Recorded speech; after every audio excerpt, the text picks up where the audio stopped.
Reviews are in for the new Spider-Man film, and they're mostly positive. The Mail calls Spider-Man: Homecoming the blockbuster of the summer, while The Guardian calls it a light, snappy and frequently hilarious crowd pleaser. According to Screen Daily reviewer Tim Grierson, British actor Tom Holland, a former star of the Billy Elliot musical who turned 21 this month, makes for a believably underage Peter Parker. The Hollywood Reporter, though, says a charming new lead only goes so far. Jon Watts' film, writes critic John DeFore, is often frustrating and represents a creative misstep for the Marvel Studios. Largely set in New York, Spider-Man: Homecoming follows on from Holland's introduction to the MCU, Marvel Cinematic Universe, in Captain America: Civil War. That 2016 film saw Spider-Man, a teenage crime fighter who can spin webs and swing between tall buildings, participate in a battle between Captain America, Iron Man, and other superheroes. The new film sees Spider-Man's alter ego Peter Parker juggling his high school responsibilities with his secret life as a masked vigilante.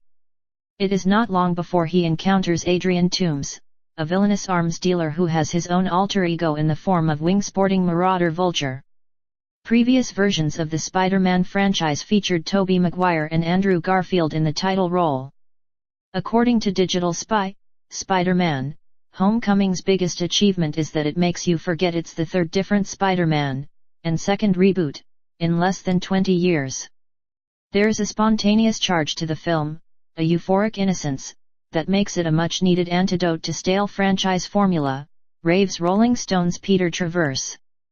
Variety's Owen Gleiberman, meanwhile, praises the sinister, gnashing personality Keaton brings to his role while wishing he had been given more to do. Homecoming is easily the best Spider-Man film since Sam Raimi's operatic Spider-Man 2, concludes Empire's Nick de Semlyen, one of several critics to give the movie 4 stars out of 5. Spider-Man: Homecoming opens in the UK and Ireland on July 5. Superhero movies are like garishly costumed buses at the moment. If you happen to miss one, there's always another one just around the corner. That's partly down to the way character rights have been divvied up between the studios, who all want a piece of the comic book pie.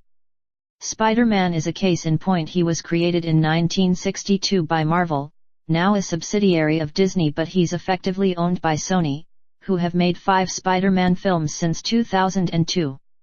The success of the Avengers films, though, has inspired Sony to loan him back to Marvel, allowing him to share the screen with the likes of Captain America and Iron Man.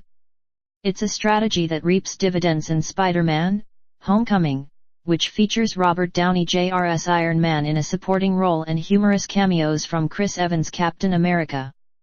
Yet the film also works satisfyingly as a stand-alone superhero teen movie, mostly thanks to the immensely likable Tom Holland.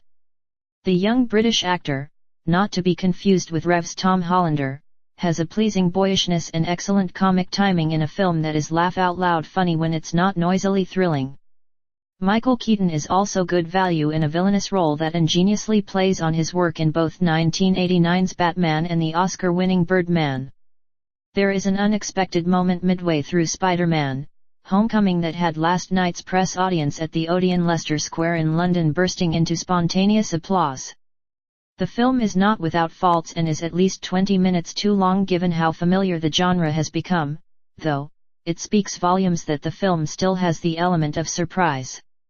Follow us on Facebook, on Twitter BBC News Ents, or on Instagram at BBC News Ents. If you have a story suggestion, email entertainmentnewsbuckhook